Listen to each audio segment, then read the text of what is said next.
Menurut kamu ancaman itu apa sih? Ancaman itu adalah sesuatu yang merugikan bagi diri sendiri maupun orang lain. Kalau menurut saya ancaman itu bahaya, kayak sesuatu yang membahayakan gitu, jadi bisa membahayakan diri sendiri, orang lain, ataupun bahkan suatu negara. Usaha individu atau kelompok yang berpotensi membahayakan individu atau kelompok lainnya. Menurut saya, ancaman adalah suatu tindakan yang membuat kita merasa tidak aman. Kalau boleh tahu contohnya seperti apa? Sabotase, karena sabotase adalah suatu tindakan perusakan yang dilakukan secara sengaja dan tersembunyi yang membuat korban ini merasa tidak aman akan hal tersebut. Contohnya seperti narkoba atau obat-obatan terlarang. Contohnya kalau hal kecil itu kayak lingkungan kita sih. Jadi kalau misalkan lingkungan kita kotor, pasti kan itu juga bakal jadi ancaman kan buat diri kita sendiri gitu. Kalau yang besar-besar itu ya mungkin bisa tawuran atau perang kayak gitu. Untuk di lingkungan masyarakat yaitu meningkatnya angka kemiskinan dan pengangguran sehingga meningginya angka kriminalitas di daerah-daerah tertentu. Ancaman adalah suatu tindakan individu atau kelompok dalam negeri maupun luar negeri yang dinilai membahayakan kedaulatan negara, keutuhan wilayah negara, dan keselamatan segenap bangsa. Salah satunya adalah ancaman terhadap penggunaan gadget bagi generasi penerus bangsa. Gadget merupakan salah satu bukti perkembangan teknologi yang sudah menjadi kebutuhan bagi sebagian besar masyarakat di Indonesia, bahkan di dunia.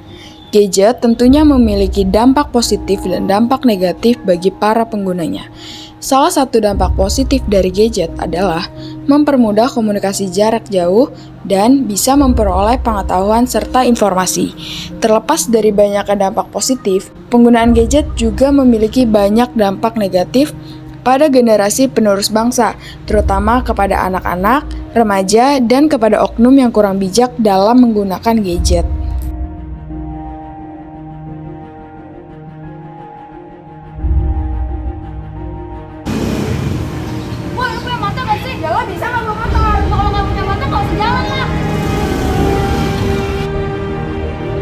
Apa pengaruh gadget yang terjadi di kehidupan kamu? Pengaruh gadget untuk saya sendiri menjadi diri saya lebih tertutup, jam tidur yang tidak teratur, dan emosional. Kalau pengaruh untuk saya itu ada dua ya, jadi ada negatifnya sama positifnya. Kalau positifnya itu saya bisa cari informasi, terus juga dapat ilmu yang gak diajarin dari sekolah juga. Terus kalau untuk dampak negatifnya sih, saya jadi lupa waktu. Kalau udah malam tuh kadang-kadang suka masih keterusan main HP, terus juga kadang-kadang jadi males gitu buat berbuat sesuatu yang baik. Kalau menurut saya sih lebih ke dampak negatifnya ya, kayak saya lebih sering terlalu fokus ke dunia maya dibandingkan dunia nyata. Terus kayak lebih sering lupa waktu juga sih. Pengaruh gadget untuk saya adalah terkadang saya suka lupa waktu dan kadang suka bermalas-malasan untuk mengerjakan sesuatu. Untuk dampak positifnya sih pastinya saya jadi lebih mudah untuk nyari sesuatu yang ingin saya cari tahu gitu ya. Untuk dampak negatifnya saya jadi susah bersosialisasi karena kayak lebih fokus ke HP aja gitu. Lalu bagaimana pengaruh gadget untuk anak? Halo, izin wawancara sebentar ya. Iya. Kalian pernah main game nggak? Pernah. Kalau game yang disukain apa? Stumble guys. Stumble guys. Ya Stumble guys juga. Stumble guys ya. Rankingnya udah berapa? Ranknya? Barunya baru 12 atau 12. Oh, baru 12. Terus udah pernah top up juga? Pernah sekali. Berapa itu kira-kira? 20-an lah. Kalau Pancasila sila keempat tahu nggak? Apa? Ketuhanan, keadilan. Halo, izin bertanya sebentar ya. Sebelumnya nama kamu siapa? Ivori. Kelas berapa? Kelas 5. Kelas 5 ya. Kamu ada game favorit gak? Ada. Nama gamenya apa? Stumble guys sama Roblox. Itu pernah top up? Pernah. Kira-kira berapa pengeluarannya? Sekitar 200.000. Banyak juga ya. Kan kamu sebagai generasi penerus bangsa yang masih muda nih, kamu pasti diajarin kan ya sila-sila Pancasila. Kalau sila Pancasila keempat tahu gak?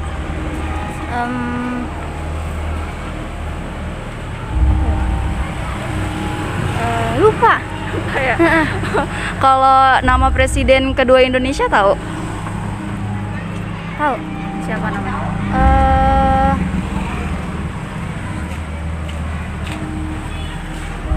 ya?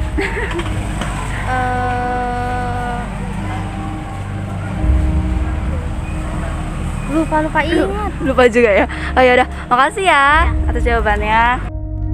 Dan bagaimana dengan oknum yang kurang bijak dalam penggunaan gadget seperti penyebaran hoax dan lain-lainnya? Apakah benar kamu yang menyebar berita gosip yang sedang memanas bulan ini? Berita apa tuh? Masalah Torik dan Fuji yang terancam dibawa ke hukum? Oh itu mah bukan hoax, bukan gosip, itu emang aslinya kayak gitu kan. Bener gak sih yang si pengacara Farhad itu, dia tuh udah laporin duluan. Saya tuh taunya dari berita-berita aja, jadi tinggal saya sebarin aja di media sosial tuh. Apa motif kamu melakukan hal tersebut?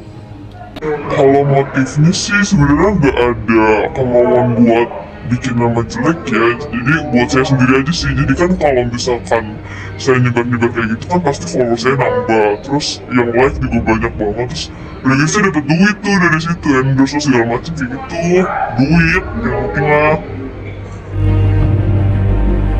Lalu bagaimana dengan pengaruh penggunaan gadget di masa pandemi? Pengaruh terhadap anak, remaja, ataupun oknum yang kurang bijak dalam penggunaan gadget ada dua, yaitu dampak pertumbuhan emosi dan perkembangan moral. Menurut jurnal ilmiah penelitian para psikologi, penggunaan gadget yang kurang bijak bisa mengganggu pertumbuhan emosi pada anak dan remaja. Mengapa demikian? Karena anak di bawah umur yang menggunakan gadget tanpa pengawasan biasanya cenderung mudah marah, antisosial, suka membangkang, menirukan tingkah laku dalam gadget, serta berbicara hal-hal yang kurang berkenan. Kemudian, bagaimana dengan perkembangan moral? Hal tersebut berdampak pada kedisiplinan, menjadi malas untuk melakukan apapun, meninggalkan kewajibannya untuk beribadah, dan berkurangnya waktu belajar atau kerja akibat selalu sering bermain game, menonton YouTube, dan aplikasi lainnya. Bahkan, untuk sekarang, media sosial sudah menjadi wabah penilaian diri seseorang, sehingga oknum-oknum tak bertanggung jawab bisa seenaknya melontarkan penghinaan dan caci maki terhadap seseorang melalui media sosial.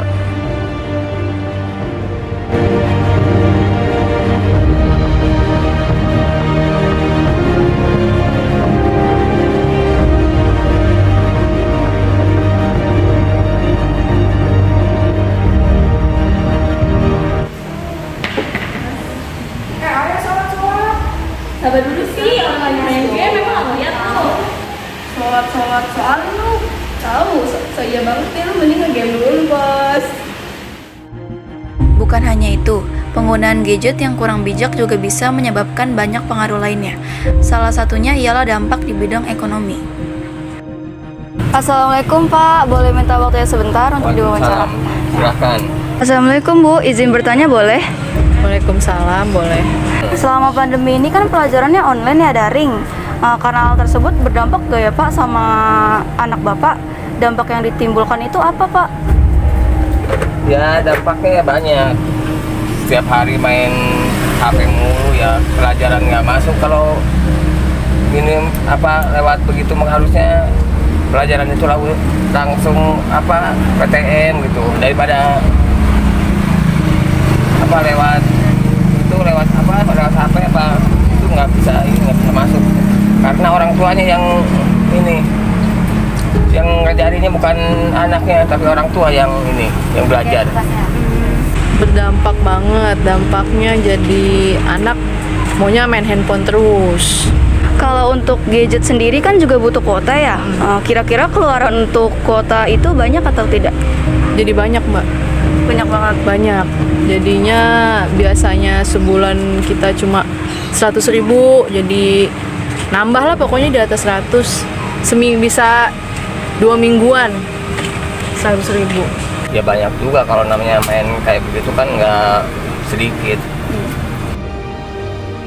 Sejauh riset yang sudah kami lakukan, banyak sekali dampak positif dan dampak negatif pada penggunaan gadget. Tetapi bisakah kamu menjelaskan mengenai cara penyelesaian masalah menurut diri kamu sendiri? Menurut saya penyelesaian terhadap penggunaan gadget adalah perlunya pengawasan orang tua terhadap penggunaan gadget, karena banyaknya berita hoaks serta video-video porno atau yang lain-lain, maka ya diperlukan pengawasan dari orang tua. Kalau untuk penyelesaian masalahnya sih bisa dengan kita membagi waktu ya. Jadi kita sebisa mungkin mengikuti kegiatan di luar seperti organisasi. Jadi jangan terus-terusan bermain gadget lah. Jadi intinya kita pintar-pintar ngebagi waktu. Menurut saya, cara penyelesaian permasalahan ini dapat dilakukan dengan cara perbanyak bersosialisasi dengan teman dan keluarga. Lalu bagaimana dengan penyelesaian masalah menurut para sumber? Cara mengatasi hal tersebut itu gimana, Bu? Ya dikurang-kurangin pemakaiannya. Kalau anak saya main HP terus ya saya bilang buat yang penting-penting aja, buat sekolah misalnya. Cara ngatasinnya gimana, Pak? Cara ngatasinnya mah satu-satunya ya harus ini dibimbing sama orang tuanya, jangan sampai anaknya yang main HP terus-terusan. Selama pandemi ini kira-kira berdampak gak sih sama pendapatan ekonomi Ibu? Sama berdampak juga. Berdampak banget ya? Apalagi saya punya warung ya Mbak ya. Terus jadi orang yang biasanya jajan di warung ini kan jadi berkurang karena COVID. Cara mengatasinya gimana itu, Bu? Jadi saya ngituin online jadinya. Online ya? Iya, jadi pesen lewat orang, ada yang pesen online gitu.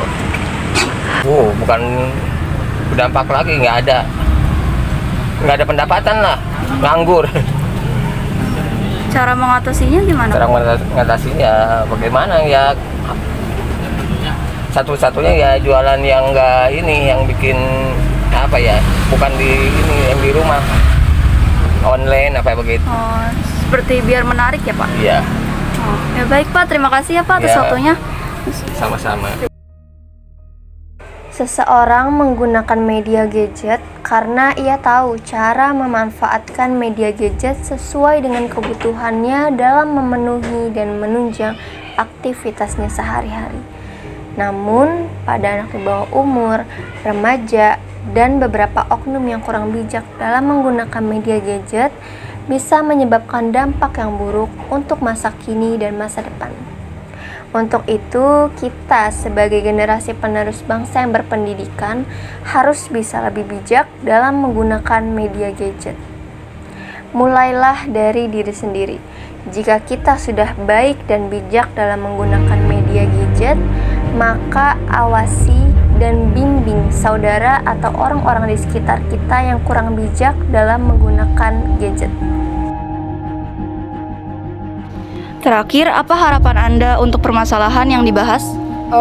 Harapan saya adalah dengan adanya penyelesaian di atas, maka orang tua dapat lebih bijak dalam mengawasi anaknya menggunakan gadget. Harapan saya sih semoga anak remaja seperti kita itu tuh bisa memanage waktunya lah gitu. Jadi bisa membagi waktu antara bermain gadget atau mungkin dengan kegiatan di luar gitu seperti organisasi atau lainnya. Harapan saya untuk orang bijak menggunakan gadget sebaiknya menggunakan gadget untuk mencari informasi atau hal-hal yang penting. Kalau harapan itu saya harapannya sama orang tua sih, karena kan orang tua itu harus ngawasin anaknya, terus juga harus mengedukasi anaknya supaya dia itu nggak menyalahgunakan media gadget, karena kalau misalkan udah menyalahgunakan pasti kan juga anak itu bakal kurang bijak kan dalam menggunakan gadget, terus juga bakal berdampak negatif untuk kedepannya dia gitu. Dalam membuat dokumenter ini, kami tidak bermaksud untuk menyinggung siapapun, melainkan untuk mengedukasi dan juga membeberkan realita yang terjadi pada masa saat ini. Dimana seharusnya generasi penerus bangsa ini bisa lebih pintar dan cerdas dengan adanya teknologi gadget. Janganlah menjadikan gadget sebagai dampak buruk untuk masa sekarang dan masa depan. Masa depan ialah milik kami, generasi penerus bangsa. Jika bukan kami, siapa lagi yang akan mengharumkan nama baik Indonesia? Kami harap dokumenter yang kami buat bisa berguna bagi para pengguna gadget. Dan kita juga mengedukasi masyarakat Indonesia untuk lebih bijak dalam penggunaan gadget. Kami sadar bahwa video ini jauh dari kata sempurna. Untuk segala kekurangan kami ucapkan permohonan maaf. Dengan hormat kami ucapkan Terima kasih.